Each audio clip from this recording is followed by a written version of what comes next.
Kita belum ada rencana untuk meniadakan guru honorer ya, karena selama ini posisi dan peran dari guru honorer itu masih sangat kita perlukan, terutama memang terkait dengan ketersediaan guru pada bidang-bidang studi tertentu. Kalau secara nasional sebenarnya jumlah guru kita ini sudah cukup. Problem kita adalah distribusi guru, dan problem yang kedua adalah kekurangan guru pada bidang-bidang studi tertentu yang memang itu tidak bisa kita hindari, harus diambil melalui jalur misalnya guru-guru honorer, dan mungkin juga kalau misalnya budgetnya memungkinkan ya kita lakukan rekrutmen guru pada bidang studi tertentu. Terima kasih. Ada lagi? Ya, izin Pak, bertanya kan baru-baru ini PGRI mengusulkan soal RUU perlindungan guru ya Pak, untuk mencegah melindungi guru dari kekerasan sama kriminalisasi. Itu tanggapannya seperti apa Pak? Kalau secara aturan, secara undang-undang, sebenarnya sudah ada pasal di dalam undang-undang guru dan dosen yang mengatur tentang perlindungan guru. Sudah ada di dalam undang-undang guru dan dosen itu, bahkan juga sudah ada turunannya di dalam peraturan menteri yang waktu itu diterbitkan oleh Pak Muhadjir Effendi. Jadi persoalannya sebenarnya bukan tidak ada jaminan hukumnya, tetapi bagaimana penegakan dan pelaksanaan dari aturan di dalam undang-undang itu. Dan kalau kita lihat persoalan yang sekarang ini dialami oleh para guru itu terjadi karena kurangnya komunikasi antara pihak sekolah dengan orang tua. Kemudian yang kedua mungkin juga sebagian karena kurangnya kompetensi pedagogik para guru, terutama yang berkaitan dengan classroom management, penanganan anak secara individual. Tapi juga tidak kita pungkiri memang ada anak-anak yang dia memerlukan perhatian khusus dari gurunya, dan juga mungkin ada ekspektasi yang terlalu tinggi dari orang tua terhadap guru, yang karena itu kemudian terjadi kasus-kasus yang tidak kita inginkan. Karena itu solusi yang kami lakukan untuk jangka pendek ke depan adalah bagaimana guru-guru ini memiliki kemampuan yang berkaitan dengan bimbingan konseling, penanaman pendidikan nilai, dan penguatan kerjasama antara sekolah, guru dengan masyarakat, dan dengan orang tua. Bapak, maaf, mohon izin. Silakan dari INews ya. Silakan. Bapak, apa betul UN akan diadakan kembali? Jika iya, apa alasannya? Apakah ada evaluasi yang menunjukkan keefektifan UN? Dan bagaimana UN ini bisa menjadi alat ukur dengan sekolah-sekolah yang misalkan ada di pedalaman dengan fasilitas yang berbeda dengan yang ada di kota-kota besar? Terima kasih Pak. Ya, sekarang saya masih dalam posisi mendengar banyak aspirasi. Sekarang saya masih dalam posisi meminta masukan dari masyarakat terkait dengan beberapa kebijakan kementerian yang sekarang ini menjadi polemik. Selain persoalan ujian nasional, zonasi, dan juga persoalan yang berkaitan kesejahteraan guru, kami sekali lagi mengharapkan masukan dari berbagai kalangan yang pada waktunya nanti menjadi referensi bagi kami di kementerian untuk mengambil kebijakan. Karena itu melalui teman-teman media juga kami mengharapkan ada masukan-masukan itu. Bahkan kalau boleh saya menyampaikan sekarang, nanti juga kami akan ada pertemuan khusus dengan para pemimpin redaksi, media cetak, media elektronik, dan juga media sosial untuk memberikan masukan kepada kami berdasarkan pantauan teman-teman media di lapangan. Jadi ada kajian yang bersifat akademik teoritik dari para pakar pendidikan, ada juga nanti masukan dari para penyelenggara dan pengambil kebijakan. Nanti kami akan memanggil juga para kepala dinas ke Jakarta untuk memberikan masukan kepada kami, termasuk juga masukan dari para jurnalis yang selama ini bersentuhan langsung dengan masyarakat. Karena itu beri kami masukan, sehingga dengan masukan-masukan itu kami bisa mengambil keputusan yang terbaik untuk kemajuan pendidikan nasional pada masa yang akan datang. Prof Muti, izin Silakan. saya Thomas dari kumparan.com, Pak. Ada beberapa pertanyaan. Yang pertama paling ini Jangan banyak-banyak.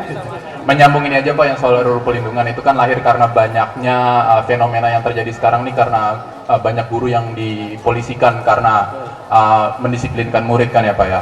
Nah itu kalau dari pendapat para pakar ini melihatnya salah satu utama penyebabnya itu karena kurikulum merdeka yang dinilai dinilai tidak bisa memberikan konsekuensi untuk yang akhirnya malah dimanfaatkan mahasiswa untuk mempolisikan siswa ini. Nah itu melihatnya gimana Pak ke depannya, apakah akan ada revisi atau peninjauan ulang untuk kurikulum ini untuk diubah? Yang kedua Pak, satu lagi, kan Bapak hari Rabu ketemu sama Gus Yahya.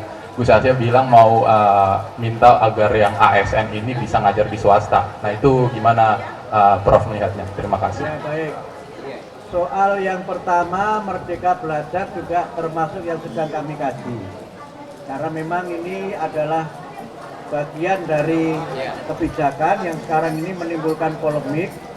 Ada yang menyampaikan masukan dengan cara serius, ada yang masukannya bercanda. Yang bercanda itu salah satunya begini. Dulu saya ketika menikah pengen punya istri seorang guru. Harapan saya supaya guru ini bisa lebih banyak waktu, tidak terlalu sibuk. Ternyata sekarang guru siang malam nggak pernah ngurusi suami. Yang diurus adalah upload persiapan mengajar. Ini keluhan seorang kawan. Mudah-mudahan ini tidak keluhan massal ya. Ibu-ibu guru begitu nggak? Enggak. Oh berarti ini tidak termasuk yang istrinya kawan saya tadi itu. Tapi mohon maaf, ini hanya bercanda saja. Tapi poinnya, kami tidak akan mengambil kebijakan secara tergesa-gesa. Kami akan mengkaji secara keseluruhan. Hanya memang harus saya katakan pada kesempatan ini, peta mutu pendidikan nasional kita ini tidak merata. Ada pendidikan yang sudah sangat maju di kota-kota besar di Indonesia. Misalnya di Sumatera Selatan ini ada yang maju di Palembang, tapi ada yang maju tak gentar di Oku dan sebagainya. Ada yang sudah hebat luar biasa, tapi harus kita akui ada yang hidup segan mati tak mau. Karena itu kalau yang seperti ini tidak kita lihat sebagai realitas di lapangan, kita mungkin keliru mengambil kebijakan. Sehingga karena itu kami harus berhati-hati melihat mutu pendidikan ini secara utuh, tidak hanya ketersediaan sarana prasarana, tapi juga melihat kualitas gurunya. Karena ada sekolah yang gurunya berlebih sampai kekurangan jam mengajar. Tapi ada sekolah yang gurunya hanya satu untuk satu sekolahan. Nah ini kan harus kita lihat Indonesia ini dari Sabang sampai Merauke. Tidak bisa kita melihat Indonesia hanya Jakarta saja, hanya Palembang saja, hanya Surabaya saja atau kota besar yang lainnya, tanpa melihat bahwa Indonesia ini negara kepulauan, negara yang sangat besar. Kata Pak Presiden, luas Indonesia itu setara dengan negara-negara Uni Eropa. Di sini satu negara, di Eropa bisa lebih dari 17 negara. Karena itu kita harus melihat ini secara sangat seksama dan tidak mengambil keputusan secara tergesa-gesa. Usulan dari Gus Yahya itu bukan usulan satu-satunya. Karena waktu kami ketemu dengan Persekutuan Gereja-Gereja Indonesia, kami juga ketemu dengan Persatuan Islam, aspirasinya juga tidak jauh berbeda. Ini juga Ibu Budirjen juga mendengar langsung, mendampingi saya ketika audiensi itu, dan sedang kita cari bagaimana regulasi yang memungkinkan guru-guru P3K ini bisa diambil kebijakan yang tidak berdampak negatif atau tidak merugikan sekolah-sekolah swasta.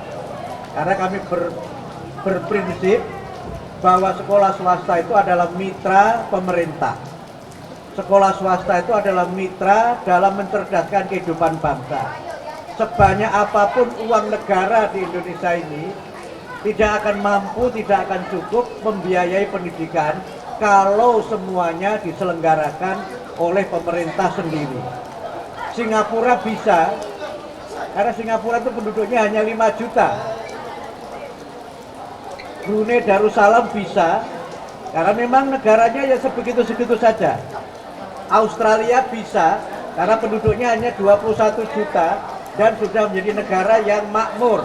Nah, sementara kita ini kan harus kita akui secara ekonomi juga masih mengalami kesenjangan, secara demografi juga memang sangat beragam, dan oleh karena itu maka bagaimana nasib dan kebijakan kami terkait guru P3K ini kami akan lihat secara regulasinya. Jangan sampai kami mengambil kebijakan yang melanggar peraturan, tapi juga jangan sampai kita justru kebijakan itu tidak berpihak atau menimbulkan masalah bagi lembaga-lembaga pendidikan swasta. Sedang kita kaji, karena itu juga harus ada dukungan dari berbagai regulasi yang ada, termasuk kementerian ini kan bisa bekerja kalau ada anggarannya, dan anggaran itu harus ada persetujuan dari DPR dan persetujuan dari Menteri Keuangan. Ini yang memang harus kita lakukan dengan sangat berhati-hati dan berkoordinasi dengan berbagai kalangan. Sudah tadi. Prof Muti, satu terakhir. Ya. Saya Tio dari Kompas mau bertanya, dari kunjungan hari ini, sepanjang hari ini di Palembang, itu catatan untuk Palembang apa, Prof? Dan mungkin secara umum permasalahan di Palembang mungkin juga terjadi di daerah-daerah lain. Apa yang belanja masalah apa hari ini, Prof? Ya, yang pertama, ini memang kunjungan kerja saya yang pertama sejak jadi Menteri 21 Oktober yang lalu. Dan saya juga menyampaikan tadi kenapa saya pilih Sumatera Selatan, itu karena ada alasan historisitasnya terkait dengan Kerajaan Sriwijaya yang membawa kemajuan dan inspirasi Indonesia pada zamannya. Dan saya kesini untuk sekali lagi mendapatkan informasi dari semua pihak, dan kami ingin untuk mendapatkan informasi langsung dari lapangan. Berbagai macam kalangan bisa menyampaikan pandangan, dan ini bukan kunjungan saya yang pertama dan terakhir ke daerah. Insya Allah setelah ini saya akan ke Sulawesi Selatan. Juga akan menggali informasi dari masyarakat Sulawesi Selatan. Setelah itu nanti juga mungkin saya ke Jawa Tengah, mungkin saya ke Jawa Timur, tapi tentu saja tidak akan dan tidak harus semuanya, karena nanti kami akan mengundang lembaga-lembaga tingkat nasional yang menyelenggarakan pendidikan untuk bertemu dan berdialog dengan kami.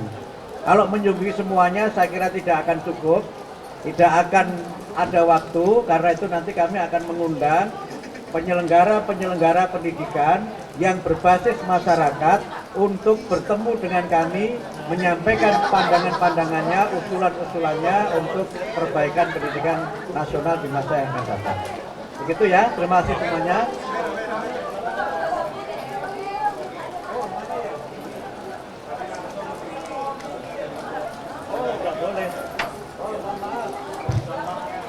Ini contoh kebijakan dinas-dinas di Sumatera Selatan untuk menyampaikan masukan kepada kami tanpa menyebutkan namanya, anonim semuanya sehingga dijaga kerahasiaannya dan semuanya disampaikan secara tertulis, dan ini nanti akan kami kaji, kami klasifikasi sebagai masukan untuk pengambilan kebijakan. Karena itu kami menyampaikan terima kasih pertama kepada pemerintah Provinsi Sumatera Selatan yang sudah mendampingi kami selama ini, kepada Bapak Kepala Dinas Pendidikan, terima kasih Bapak sudah mendampingi juga, kepada BGP Balai Guru Penggerak Sumatera Selatan, terima kasih juga, dan Balai Penjaminan Mutu Pendidikan, terima kasih. Bapak-bapak, ibu guru, terima kasih semuanya, dan rekan-rekan wartawan yang sudah mendampingi dari kami berangkat sampai mudah-mudahan kembali ke Jakarta lagi. Terima kasih semuanya, terima kasih masukan-masukannya untuk kemajuan pendidikan nasional kita, pendidikan bermutu untuk semua. Terima kasih.